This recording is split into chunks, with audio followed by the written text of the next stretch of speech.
Xi menghadapi 5 kekalahan besar, ancaman muncul dari Zhong Nanhai. Mungkin mengejutkan banyak orang bahwa Xi Jinping, yang tampaknya berkuasa, dengan cepat mendapati dirinya terisolasi. Kenyataan suram ini disoroti dengan jelas dalam sidang 2 sesi tahun ini, yang ditandai dengan 3 peristiwa mengejutkan yang mengejutkan para pengamat dan mengungkap krisis legitimasi yang mendalam bagi PKC. Kejutan pertama adalah pembatalan tiba-tiba konferensi pers Perdana Menteri, yang membuat para anggota Konferensi Konsultatif Politik Rakyat China, CPPCC, dan Duta Besar Amerika Serikat Xie Feng lengah, sehingga menimbulkan komentar, ini adalah pertama kalinya saya mendengar tentang hal ini. Langkah ini menyebabkan media dan Badan Keuangan Global menyimpulkan bahwa era reformasi dan keterbukaan PKC telah berakhir, mundur ke periode yang penuh misterius, mengingatkan kita pada masa pemerintahan Mao.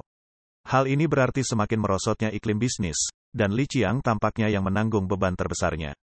Kritik-kritik seperti itu menandakan prospek suram bagi investasi asing, yang menjadikan PKC sebagai badan pemerintahan yang tidak dapat diandalkan dan tidak normal. Para eksekutif Goldman Sachs bahkan secara belak-belakan menyarankan agar tidak berinvestasi di China. Kejadian baru-baru ini, seperti insinyur China yang mencuri rahasia AI Google dan penemuan modem di derek China dan pelabuhan AS untuk akses internet jarak jauh, diperkirakan akan memperburuk kekhawatiran ini. Kejutan kedua terjadi pada tanggal 6 Maret ketika seorang reporter asing mempertanyakan kelayakan tujuan ekonomi PKC dan rencananya untuk mengatasi utang lokal dan ketidakstabilan pasar. Zheng Saji, Ketua Komisi Pembangunan dan Reformasi Nasional, membutuhkan waktu setengah jam untuk memberikan tanggapan, dengan mengutip angka perekonomian tahun lalu dan menguraikan langkah-langkah untuk memacu pertumbuhan, termasuk peningkatan peralatan dan insentif untuk menukar barang konsumsi lama dengan yang baru, serta menerbitkan obligasi super panjang. Namun, tanggapan ini tampaknya hanya memperdalam skeptisisme. Kejutan ketiga adalah kritik Menteri Luar Negeri Wang Yi, tidak hanya terhadap pemerintah Taiwan, tetapi juga terhadap AS atas strateginya yang berkembang melawan PKC dan label Uni Eropa yang bertentangan terhadap China sebagai mitra, pesaing, dan saingan sistemik, sehingga memperkeruh keadaan untuk hubungan China-Uni Eropa. Ia mengibaratkan mobil di persimpangan jalan yang semua lampu lalu lintasnya menyala, bagaimana bisa melaju?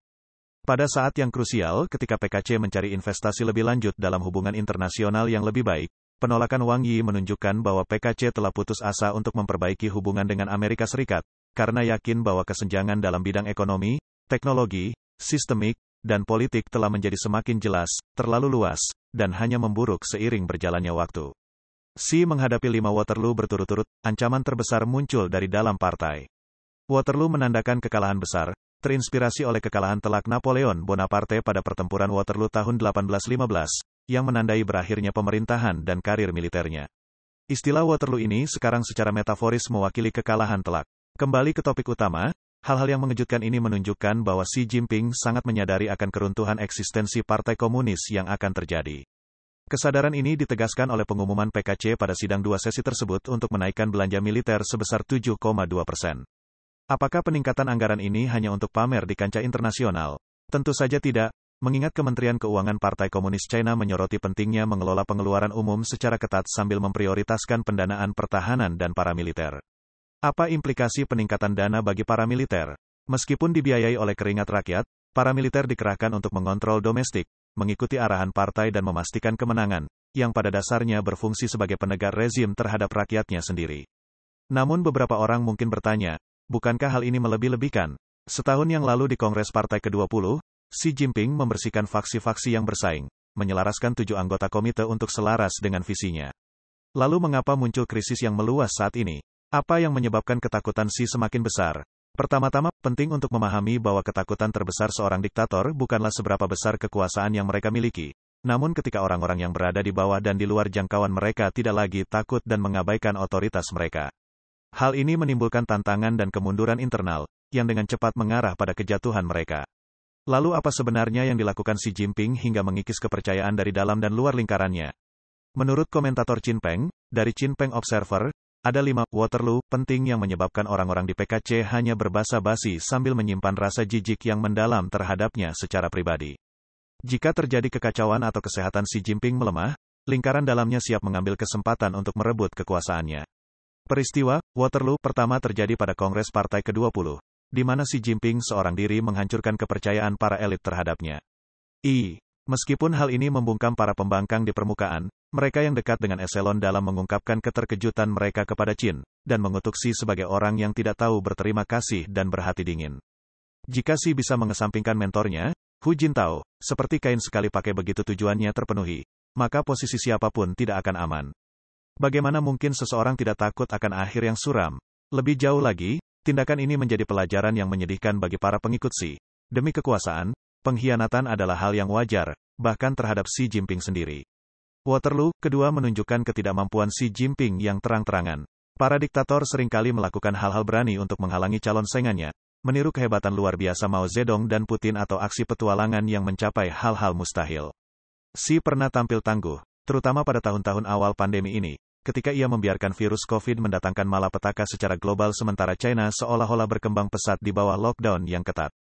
Dia dengan berani menyatakan perubahan dalam dinamika kekuatan global dan tidak bergeming untuk menutup Shanghai sepenuhnya. Namun, Qin mengatakan bahwa dia berulang kali menyatakan sejak munculnya varian Omicron, strategi Xi pada akhirnya menyebabkan kegagalan yang spektakuler. Selama pencabutan lockdown secara tiba-tiba, seluruh bangsa berada dalam perjuangan hidup atau mati, termasuk para pejabat yang memiliki hak istimewa dan keturunan mereka. Bukankah mereka akan menyimpan kebencian terhadapnya? Meskipun Xi telah meyakinkan bahwa kemampuan untuk melonggarkan atau menegakkan kendali akan menunjukkan keahliannya. Menjadi jelas bagi semua orang bahwa dia tidaklah kompeten. Waterloo, yang ketiga adalah kehancuran pemulihan ekonomi pada tahun 2023.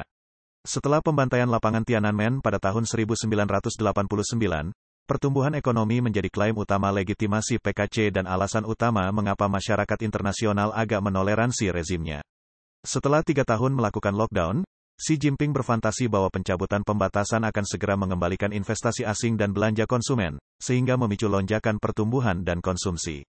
Kenyataannya sangatlah buruk. Meskipun seperti yang diperkirakan pada bulan April lalu, spiral deflasi mulai terjadi, menandai berakhirnya masa kejayaan ekonomi China, yang kini menjadi lebih nyata daripada sebelumnya.